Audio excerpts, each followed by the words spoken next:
আসসালামু আলাইকুম রহমতুল্লাহি ওবরকাতুহ। সম্মানিত দর্শক, আমেরিকা এবং ইরানের যুদ্ধ এখন চরমে। যারা সামরিক বিশেষজ্ঞ তারা সবাই ধরে নিয়েছিলেন যে এই যুদ্ধ হবে একপক্ষীয় যুদ্ধ। ইসরায়েলের যে সামরিক সক্ষমতা এবং তাদের যারা বন্ধু রাষ্ট্র, ইউরোপের যে সকল বন্ধু রাষ্ট্র রয়েছে, ফ্রান্স রয়েছে, ইংল্যান্ড রয়েছে, কানাডা রয়েছে, তার সঙ্গে সঙ্গে জার্মানি তো আছেই, এবং আমেরিকা সরাসরি এই যুদ্ধে অংশগ্রহণ করেছে। আমেরিকা তার যে ইতিহাস, আমেরিকা নামক রাষ্ট্রের ইতিহাসের সবচেয়ে বড় যুদ্ধযাত্রা এবার হয়েছে পারস্য উপসাগরে। এই পারস্য উপসাগরে তাদের রণতরীগুলো তারা মোতায়েন করেছে।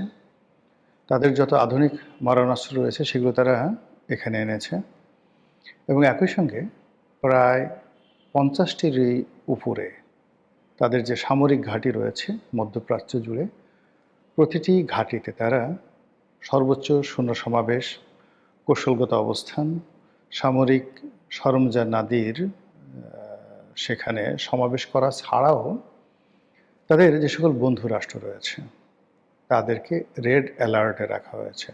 ইসরায়েল, কাতার, সংযুক্ত আরব আমিরাত, সৌদি আরব, কুয়েত, বাহরাইন, জর্ডান, এমনকি মিশর, এ সকল দেশের সামরিক বাহিনীকে রেড অ্যালার্ট রাখা হয়েছে যে যদি স্থল যুদ্ধের প্রয়োজন হয়, ইরাকে যেভাবে বুশের জামানাতে সেই স্থল যুদ্ধ পরিচালনা করা হয়েছিল, ইরানে যদি এরকম স্থল যুদ্ধের প্রয়োজন হয় সেক্ষেত্রে এটি হবে জয়েন্ট ফোর্স। মানে এখানে কানাডিয়ান সৈন্য থাকবে, ইউরোপিয়ান সৈন্য থাকবে, আমেরিকান সৈন্য থাকবে এবং আরব দেশের সৈন্য থাকবে, যেন এটি নিয়ে কোনো আলোচনা সমালোচনা না হয়। এইভাবে প্রস্তুতি নিয়ে আক্রমণ করেছে আমেরিকা এবং ইসরায়েল। আক্রমণের শুরুতে তারা তাদের প্রযুক্তিগত উৎকর্ষতা, তাদের গোয়েন্দা শক্তির যে মাধুর্যতা বলবো না, ঠিক গোয়েন্দা শক্তির যে ইফেক্টিভনেস সেটি, এবং একই সঙ্গে তাদের যে নিষ্ঠুরতা, সেই নিষ্ঠুরতা আপনি এটা হিটলারও ঠিক এরকম কাজ কখনো করেননি। সেই নিষ্ঠুরতার চরম পরাকাষ্ঠা দেখিয়ে তারা ইরানে আক্রমণ করে একই সঙ্গে ইরানের সর্বোচ্চ ধর্মীয় নেতা সহ তারা সেই ইরানের প্রায় 40 জন শীর্ষ সামরিক জেনারেলকে স্পট মেরে ফেলেছে। ট্রাম্প গর্ব করে বলছে যে ইরানে নেতৃত্ব দেওয়ার মতো কোনো সিনিয়র নেতৃবৃন্দ এখন আর অবশিষ্ট নেই, সবাইকে আমরা মেরে ফেলেছি। তো এটা গেল যুদ্ধের প্রথম 24 ঘন্টার ঘটনা। সেই 24 ঘন্টায় আমরা মনে করেছিলাম যে ইরান শেষ। এখন ইরানে কি রেজা শাহ পাহলভি তিনি ফিরে আসবেন? যে আগের যে রেজা শাহ পাহলভির ছেলে এখন রেজা পাহলভি, তিনি কি ফিরে আসবেন? নাকি ইরানের যে সকল বিদ্রোহী গ্রুপ বিভিন্ন সময়টিতে খামেনি সরকারের বিরুদ্ধে অস্ত্র তুলে নিয়েছিল তারা নেতৃত্ব আসবে, নাকি নতুন কিছু হবে? না, আমেরিকা সেখানে সরাসরি তাদের রুল জারি করবে? এই বিষয়গুলো নিয়ে যখন আমরা চিন্তা করছিলাম, ঠিক সেই সময়টাতে ইরানের পক্ষ থেকে একের পর এক পাল্টা আঘাত আসতে থাকে, এবং অবিস্মরণীয় সে আঘাত।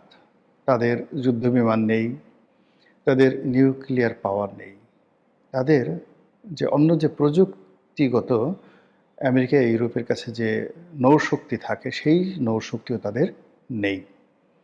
তাদের আছে কি কিছু ড্রোন আছে, যেটিকে বলা হয় শাহেদ ড্রোন, আর রয়েছে দূরপাল্লার, মাঝারি পাল্লার, স্বল্প পাল্লার ক্ষেপণাস্ত্র। এবং এই সকল ক্ষেপণাস্ত্রের মধ্যে আবার বেশ কিছু সংখ্যক ক্ষেপণাস্ত্র রয়েছে যেগুলিকে বলা হয় সুপারসনিক, শব্দের গতির চেয়ে বেশি। তো কেবলমাত্র ড্রোন এবং ক্ষেপণাস্ত্র নিয়ে তারা ঝাঁপিয়ে পড়ল। ঝাঁপিয়ে পড়ে একই সঙ্গে মার্কিন যুক্তরাষ্ট্রের যে সকল ঘাঁটি রয়েছে, বললাম যে আগে প্রায় 50টি ঘাঁটি, এর মধ্যে তাদের টার্গেটের মধ্যে 27 ঘাঁটিতে তারা নিখুঁতভাবে আক্রমণ করেছে এবং ব্যাপক ক্ষয়ক্ষতি করেছে। এর মধ্যে কয়েকটি যাকে বলা হয় নৌঘাঁটি একেবারে নিশ্চিহ্ন করে দিয়েছে, কয়েকটি সামরিক ঘাঁটি তাও নিশ্চিহ্ন করে দিয়েছে। কত হতাহত হয়েছে, কত সৈন্য আমেরিকার সৈন্য মারা গেছে এই হিসাব পাওয়া যায়নি। অধিকান্ত ওই যে পার্শ্ববর্তী আরব রাষ্ট্রসমূহে যে সকল 5 স্টার হোটেল, 7 স্টার হোটেল যেখানে আমেরিকান সৈন্যরা আশ্রয় নিয়েছে এবং ওখানে বসে যুদ্ধের পরিকল্পনা করছে, ঠিক সেই জায়গাগুলোতেও ইরান উপর্যুপরি হামলা চালিয়ে যাচ্ছে। এর ফলে কি হলো, আরব দেশগুলোতে রীতিমতো ভীতিকর একটা অবস্থা তৈরি হয়েছে। ইরান এতদিন যে যুদ্ধগুলো করেছে সেখানে তারা আরবদের সাথে আসলে কখনো ঝগড়া করতে চায়নি, আরবদেরকে আক্রমণ করতে তারা চায়নি। যেমন তারা যখন সিরিয়াতে বাশার আল আসাদের সরকারের সময়টাতে প্রচণ্ড রকম শক্তিশালী হয়ে পড়েছিল, তাদের হিজবুল্লাহ এবং হুতিদের যন্ত্রণায় যেখানে ইসরায়েল পাগল হয়ে গিয়েছিল, এবং হিজবুল্লাহর ভয়ে যখন আমেরিকা থরথর করে কাঁপত, তার সঙ্গে সঙ্গে আবার হামাস যখন ইসমাইল হানিয়া জীবিত ছিলেন ওই সময়টাতে ইরানের যে প্রক্সি ক্ষমতা হায়েস্ট পর্যায়ে ছিল, তখন কিন্তু ইরান ইচ্ছা করলে, তখন তাদের যে সাইকোলজিক্যাল অবস্থা ছিল সেই সাইকোলজিক্যাল অবস্থায় তারা যদি চেষ্টা করত একই সঙ্গে কুয়েত, কাতার, বাহরাইন, ইরাক এবং সৌদি আরবে তারা দখল করে নিতে পারত। এই ক্ষমতা তাদের ছিল, কিন্তু তারা সেই কাজটি তারা করেনি। যখন কাসেম সুলাইমানিকে মেরে ফেলা হলো, ইরানের যে বিপ্লবী গার্ড, সেই গার্ডের যে প্রধান, বিশেষ করে যারা বিদেশে অপারেশন পরিচালনা করে, সেই অপারেশনের যিনি প্রধান কাসেম সুলাইমানিকে হত্যা করা হলো। এরপর আরও কয়েকজন খুব নামকরা জেনারেলকে হত্যা করা হলো এবং ইরানের প্রেসিডেন্ট রাইসিকে তারা হত্যা করে ফেলল। এই হত্যা করার ফলে কি হলো, যারা হত্যাকারী ইসরায়েল এবং আমেরিকা তাদের সাহস বাড়তে থাকলো, আর ইরানের মধ্যে যারা বিদ্রোহ করার চেষ্টা করছিল, সরকারের বিরোধিতা করার চেষ্টা করছিল, তাদের সাহস বাড়তে শুরু করলো এবং আমেরিকা চাইলো যে যে কোনোভাবে ইরানের মধ্যে একটা বিপ্লব ঘটিয়ে খামেনিকে অধিচ্যুত করা। তো প্রথম দফায় যখন যুদ্ধ হলো, সেই যুদ্ধে ইরান অভাবনীয় সফলতা লাভ করেছিল এবং তখন ইরান যদি আর মাত্র 10 দিন যুদ্ধ চালিয়ে নিত, পৃথিবী কোথায় যেত বলা যায় না। এবং তখন ইসরায়েল এমন একটা পর্যায়ে পৌঁছে গিয়েছিল যে ইসরায়েল হুমকি দিয়েছিল যে তারা পরমাণু বোমার বিস্ফোরণ ঘটাবে, এবং আমি মনে করি এটা ইসরায়েলকে করতে দেওয়া উচিত ছিল। কিন্তু এখন কি হলো, ওই সময়টিতে তারা যখন যুদ্ধবিরতি মেনে নিল ইরান, সেই যুদ্ধবিরতির এই সময়টিতে ইসরায়েল যে প্রস্তুতি নিল, আমেরিকা যে প্রস্তুতি নিল, ঠিক সেইভাবে ইরান প্রস্তুতি নিতে পারেনি। উল্টো ইরানের মধ্যে অভ্যন্তরীণ বিপ্লব ঘটিয়ে এমন একটা অবস্থা তৈরি করা হয়েছিল কয়েকদিন আগে, পারেতে সরকার পড়ে যায় একটা অবস্থা। এর মধ্যে আবার নতুন করে আমেরিকা যুদ্ধের দামামা বাজালো। একদিকে নেগোসিয়েশন, একদিকে আলাপ আলোচনা, এবং সেই আলাপ আলোচনার টেবিলে থাকা অবস্থায় ইরান যখন একেবারে নির্ভর যে একটা আলাপ আলোচনা হচ্ছে এবং সেই আলাপ আলোচনা চলমান, ব্রুনাইয়ের পররাষ্ট্রমন্ত্রীর নেতৃত্বে যে আলোচনাটা চলছিল, সেই আলোচনাটা যখন চলমান, ঠিক সেই সময় কাউকে কোনো কিছু না জানিয়ে রীতিমতো বিশ্ব মোনাফেকের সর্বোচ্চ পরাকাষ্ঠা দেখিয়ে আমেরিকা এবং ইসরায়েল সেই ইরানের পরে আক্রমণ চালালো। এরপর তো যুদ্ধ। এই যুদ্ধ কোথায় যাবে জানি না, কিন্তু ইমাম খামেনির মৃত্যু সারা পৃথিবীকে কাঁদিয়েছে, এমনকি আমেরিকাবাসীদেরকেও কাঁদাচ্ছে। এটি যে একটি অপ্রয়োজনীয় এবং অনাহত যুদ্ধ, এটি এখন খোদ আমেরিকা এবং ইউরোপের যারা লোকজন তারা বলার চেষ্টা করছে। এবং এই যুদ্ধে মধ্যপ্রাচ্যের অনেক দেশ যারা ডোনাল্ড ট্রাম্পকে উদ্বুদ্ধ করেছে, ফাইন্যান্স করেছে, টাকা দিয়েছে এই যুদ্ধ জড়িয়ে, এই যুদ্ধে ইরানকে ধ্বংস করার জন্য। অধিকাংশ এখানে ডোনাল্ড ট্রাম্পের মনস্তাত্ত্বিক বিষয়ে কিন্তু অনেক কাজ করেছে। সেটা হলো যে তিনি বেশ কয়েকটি যুদ্ধ বন্ধ করে দিয়েছেন। তার ইচ্ছা ছিল যে নোবেল কমিটি তাকে একটা নোবেল পুরস্কার দিবেন, তো তাকে সেই পুরস্কার না দেওয়ার ফলে তিনি বলছেন যে আমি আর এখন শান্তির জন্য কাজ করব না। এবং তিনি শান্তির জন্য কাজ না করে কতটা অশান্তির জন্য কাজ করতে পারেন তার বাস্তব প্রমাণ আমরা দেখেছি ভেনেজুয়েলাতে, তার বাস্তব প্রমাণ আমরা দেখছি এখন ইরানে। যাই হোক, ইরানের যুদ্ধের শেষ পরিণতি কী হবে? এটি একটি অসম যুদ্ধ। সারা পৃথিবীর সমস্ত সুপার পাওয়ারগুলো একদিকে, সমস্ত সুপার ন্যানো টেকনোলজিগুলো একদিকে, অন্যদিকে মান্দাত্তা আমলের মনোবল এবং স্থল যুদ্ধে হাতাহাতি যুদ্ধ করার যে তালেবানি শক্তি, সেই তালেবানি শক্তির মহড়া দেওয়া ছাড়া এখন ইরানের অন্য কোনো গত্যন্তর নেই এবং ইরান সেদিকে এগোচ্ছে। আমরা যেটা জানতে পারি যে ইরানের সেই ব্যালিস্টিক মিসাইল, এদের সংখ্যা মাত্র 2000, সাকুল্যে 2000। এর মধ্যে হয়তো তারা 600-700 তারা খরচ করে ফেলেছে। আর অন্যদিকে আমেরিকা এবং ইসরায়েল তারা একদিনে 2000 ক্ষেপণাস্ত্র নিক্ষেপ করেছে ইরানের মাটিতে। বোঝার চেষ্টা করে যেখানে কতটা অসম যুদ্ধ হচ্ছে, এবং সেই অসম যুদ্ধের মধ্যেও ইরান যে পারঙ্গমতা দেখিয়েছে এবং যে সাহস তারা দেখাচ্ছে, এবং যেভাবে যে সকল রাষ্ট্রে আমেরিকার ঘাঁটি রয়েছে সে সকল রাষ্ট্রে সামরিক ঘাঁটি এবং বেসামরিক স্থাপনা যেখানে সন্দেহ করা হচ্ছে যে আমেরিকার সৈন্যরা আছে, সেখানে তারা যেভাবে র্যান্ডমলি আক্রমণ পরিচালনা করছে, তাতে করে গত 20 বছর ধরে যারা মনে করছে পৃথিবী তাদের জান্নাত, এই পৃথিবী নারীদেরকে, সব সুন্দরী নারীদেরকে তারা হুর বানিয়ে যারা বালাখানা গড়ে তুলেছে, কামনা, বাসনা, যৌনতা, নৃত্য, গীত, মদ্যপান ছাড়া যারা এই পৃথিবীর অন্য কোনো কিছুকে প্রয়োজনীয় মনে করে না, এই আরব শেখদের নাফরমানি, মুনাফিকি এবং ইসলামহীনতা এবং তাদের কুফরি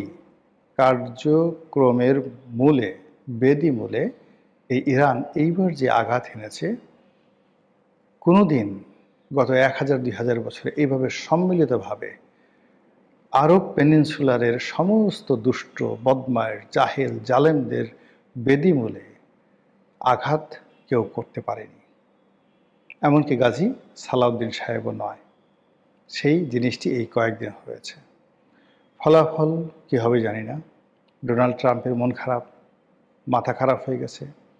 তিনি তার অবকাশ যাপন থেকে যখন আসছেন, সাংবাদিকদের মুখোমুখি হয়েছেন, ইরান সম্পর্কে একটা টু শব্দ তিনি করেননি।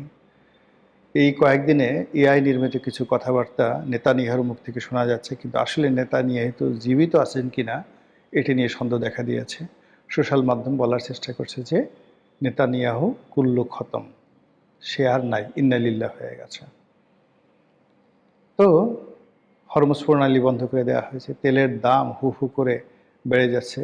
$70 পার ব্যারেল যে তেল ছিল সেটি এখন $120, $130 হয়ে গেছে, এবং এই যুদ্ধ যদি আরও 2 থেকে 3 দিন চলে, এই তেলের মূল্য পার ব্যারেল $200 গিয়ে পৌঁছবে।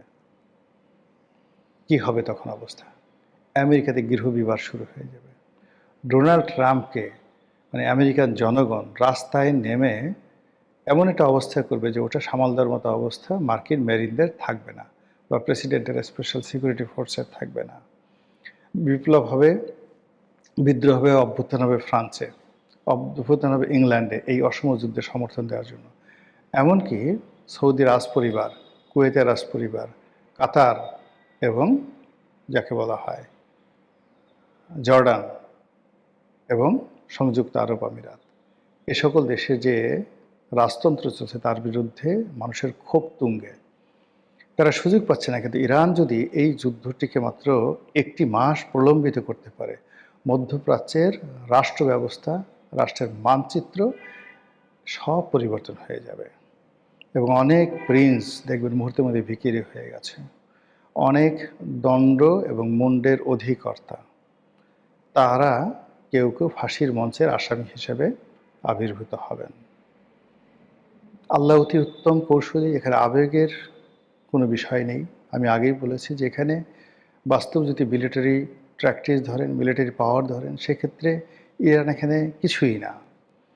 কিন্তু এই পৃথিবীতে যত ডিসাইসিভ ব্যাটেলগুলো হয়েছে, যুগান্তকারী, সিদ্ধান্ত পরিবর্তনকারী, কোর্স অফ অ্যাকশন পরিবর্তনকারী যে যুদ্ধগুলো হয়েছে, সবই কিন্তু এরকম অসম যুদ্ধ। অসম যুদ্ধ। কখনো 10,000 সৈন্য নিয়ে 2 লাখ সৈন্যের মোকাবেলা করা হয়েছে, কখনো পৃথিবীর সবচেয়ে শক্তিশালী আর্মি একেবারে পৃথিবীর দুর্বলতম একটি আর্মির কাছে পরাজিত হয়েছে। ইরানেরই একজন বাদশা ছিলেন। এটা বলে শেষ করছি, নাম দ্য সাইরাস দ্য গ্রেট। তখন মানে সাইরাস দ্য গ্রেটের যে রাজত্ব, এখনো পর্যন্ত এত বড় রাজত্ব কেউ তৈরি করতে পারেনি। তো সেই সাইরাস হঠাৎ করে এক মহিলা সামন্ত রাজা, মহিলা সামন্ত রাজা, সম্ভবত এখন রাশিয়ার কোনো একটি অঞ্চলের তিনি আঞ্চলিক রাজা ছিলেন। এই উরাল উরাল পর্বতমালা, তারপর ক্যাস্পিয়ান সাগর এর আশেপাশ দিয়ে তার রাজত্ব ছিল। এবং সেই রাজত্বে সেই যুদ্ধে আসার জন্য, ক্যাস্পিয়ান সাগর বললাম এই কারণে যে ওখানে সেই সাইরাসকে নৌকা তৈরি করতে হয়েছিল। এখন সাইরাস এবং সেই মহিলার যে অবস্থা যদি আপনি বিবেচনা করে নেন, এটাকে আপনি তুলনা করতে পারেন Donald Trump America versus Bhutan, এরকম ছিল। তো ওই মহিলা খুব করুণ করে একটা চিঠি লিখেছে যে আপনার সাথে আমার যুদ্ধ হয় না, সারা দুনিয়ার বাদশা আপনি, কেন আপনি আমার মতো একটা ছোট রাজ্য অধিকার করতে চাচ্ছেন আর আমাকে জোর করে বিয়ে করতে চাচ্ছেন। এখানে বিয়েটা ছিল একটা ফাঁদ, বিয়ের ফাঁদে তার রাজ্যটা অধিকার করার জন্য। কিন্তু সাইরাস থামলেন না, তিনি যুদ্ধে আসলেন, সেই যুদ্ধে পরাজিত হলেন এবং তিনি নিহত হলেন। আমার কাহিনী নয়, সেটি এই কাহিনী হিরোডোটাসের যে দ্য হিস্ট্রি বইতে এটা লিপিবদ্ধ আছে অসাধারণ চমৎকারভাবে। তো এরকম অসংখ্য ঘটনা পৃথিবীতে কোর্স অফ অ্যাকশন ঘটেছে। তো এইবার এই 2026 সনে আমেরিকার ভাগ্যে কি হয় বা ইরানের ভাগ্যে কি হয় সেটাই দেখার বিষয়। আমরা চাই পৃথিবীর জন্য যেটি কল্যাণকর, মানুষের জন্য যেটি কল্যাণকর, ইসলামের জন্য যেটি কল্যাণকর এবং যেটির মাধ্যমে মহান আল্লাহ রাব্বুল আলামিনের হুকুমতে পৃথিবীতে প্রতিষ্ঠিত হবে, সেটি যেন হয়। আসসালামু আলাইকুম ওয়া রাহমাতুল্লাহি ওয়া বারাকাতুহু।